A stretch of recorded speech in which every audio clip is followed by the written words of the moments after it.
മികച്ച താരനിരയുണ്ടായിട്ടും ഈ സീസണിലെ IPL ഏറ്റവും അധികം നിരാശപ്പെടുത്തിയ ടീമാണ് നിലവിലെ ചാമ്പ്യന്മാരായ Kolkata Knight Riders. Captain Shreyas അയ്യരെ കൈവിട്ടെങ്കിലും കഴിഞ്ഞ സീസണിലെ കോർ ഗ്രൂപ്പിലെ ഭൂരിഭാഗം പേരെയും നിലനിർത്തിയിട്ടും KKRന് ചാമ്പ്യന്മാർക്ക് ചേർന്ന കളി പുറത്തെടുക്കാനായില്ല. പോയിന്റ് പട്ടികയിൽ ഇപ്പോൾ 6ാമതാണ് അജിങ്ക്യ രഹാനെ നയിക്കുന്ന KKR ടീം. 12 മത്സരങ്ങളിൽ നിന്നും 11 പോയിന്റാണ് അവർക്കുള്ളത്. 5 മത്സരങ്ങളിൽ ജയിച്ച അവർ 6 എണ്ണത്തിൽ തോറ്റിരുന്നു. ഒരു മത്സരം ഫലമില്ലാതെ ഉപേക്ഷിക്കപ്പെടുകയും ചെയ്തു. പ്ലേ ഓഫിൽ എത്താതെ പുറത്താവലിന്റെ വക്കിലാണ് അവർ.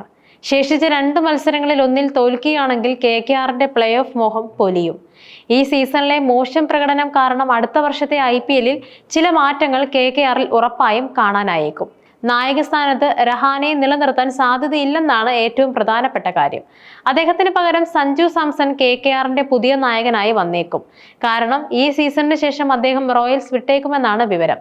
അങ്ങനെയെങ്കിൽ ലേലത്തിൽ മോഹവിലയ്ക്ക് സഞ്ജുവിനെ KKR വാങ്ങാനും ഇടയുണ്ട്. അദ്ദേഹം ടീമിലെത്തിയാൽ 2026ൽ KKRന്റെ ലൈനപ്പ് എങ്ങനെയാവുമെന്നും നോക്കാം.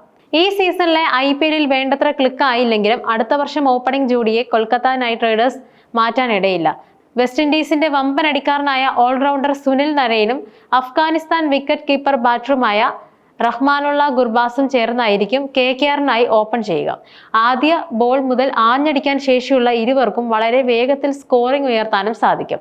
ഈ സീസണിൽ KKR പരീക്ഷിച്ച 2ാമത്തെ ഓപ്പണിംഗ് ജോഡിയാണ് നരൈനും ഗുർബാസും.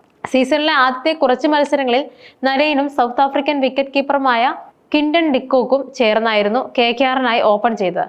പക്ഷേ ഡിക്കോക്ക് ബാറ്റിംഗിൽ തുടരെ ഫ്ലോപ്പ് ആയിക്കൊണ്ടിരുന്നതോടെ അദ്ദേഹത്തെ പുറത്താക്കിയും പകരം ഗുർബാസിനെ ഓപ്പണിംഗിൽ കൊണ്ടുവരികയുമായിരുന്നു.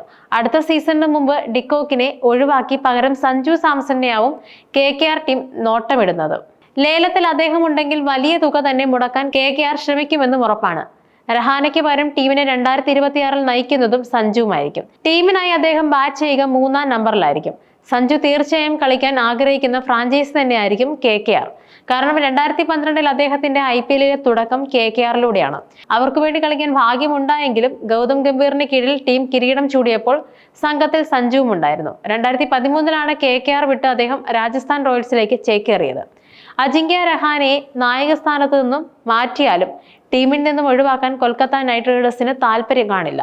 കാരണം ബാറ്റിംഗിൽ അദ്ദേഹം തകർപ്പൻ പ്രകടനമാണ് നടത്തിക്കൊണ്ടിരിക്കുന്നത്. 12 മത്സരങ്ങളിലായി 11 ഇന്നിംഗ്സുകളിലാണ് രഹാനെ കളിച്ചത്. 3 50+ സ്കോറുകൾ അടക്കം 375 റൺസും അദ്ദേഹം നേടി. നായകൻ സഞ്ജു സാംസണിന് ശേഷം 4ാം നമ്പറിലായിരിക്കും അടുത്ത IPLൽ രഹാനെ ബാറ്റിംഗിന് ഇറങ്ങുക. ഈ സീസണിൽ വൻ ഫ്ലോപ്പായ ഓൾറൗണ്ടർ വെങ്കടേഷ് അയ്യരെ KKRന് ഒഴിവാക്കാം. അതുവഴി 23.75 കോടി ലഭിക്കാനും അവർക്ക് കഴിയും.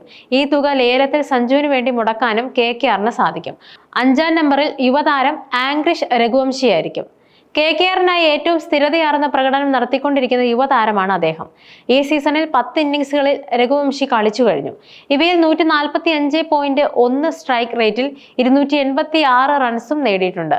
രഘുവംശിക്ക് ശേഷം 6-7 സ്ഥാനങ്ങളിൽ വെസ്റ്റ് ഇൻഡീസിന്റെ ഇടിവെട്ട് ബാറ്റർ ഓൾറൗണ്ടറുമായ ആന്ദ്രെ റസലും ഫിനിഷറായ റിങ്കു സിംഗുമായിരിക്കും കളിക്കുക.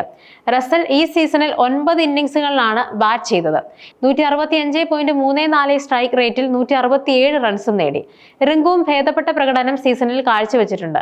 10 ഇന്നിംഗ്സിൽ 197 റൺസാണ് അദ്ദേഹം സ്കോർ ചെയ്തത്. കൊൽക്കത്ത നൈറ്റ് റൈഡേഴ്സിന്റെ ലോവർ ഓർഡറിലേക്ക് വന്നാൽ 8-9 സ്ഥാനങ്ങളിൽ കളിക്കുക രമൺദീപ് സിംഗും English spin bowling allrounder Moeen അലിയുമായിരിക്കും. ഇത് KKRന് 9ാം നമ്പറിൽ വരെ ബാറ്റിംഗിൽ ആഴവും നൽകുന്നു. ഈ സീസണിൽ ബാറ്റിംഗിൽ കാര്യമായൊന്നും ചെയ്യാനില്ലെങ്കിലും രമൺദീപിന്റെ പ്രഹരശേഷിയുടെ കാര്യത്തിൽ സംശയമില്ല. കഴിഞ്ഞ സീസണിന് ശേഷം അദ്ദേഹത്തെ KKR നിലനിർത്തിയതും ഈ കാരണത്താലാണ്. അലിയുടെ കാര്യമെടുത്താൽ ടോപ്പ് 3 മുതൽ എവിടെയും ബാറ്റ് ചെയ്യിക്കാവുന്നയാളാണ്.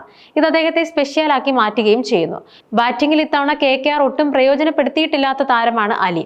അദ്ദേഹത്തിന് ശേഷം ടീമിൽ 10-11 സ്ഥാനങ്ങളിലുള്ളവർ പേസർ ഹർഷിത് റാണയും മിസ്റ്ററി സ്പിന്നറായ വരുൺ ചക്രവർത്തിയുമായിരിക്കും. ഇമ്പാക്ട് പ്ലെയർ ആയി കളിക്കേണ്ടത് പേസർ വൈഭവ് അറോറയുമാണ്.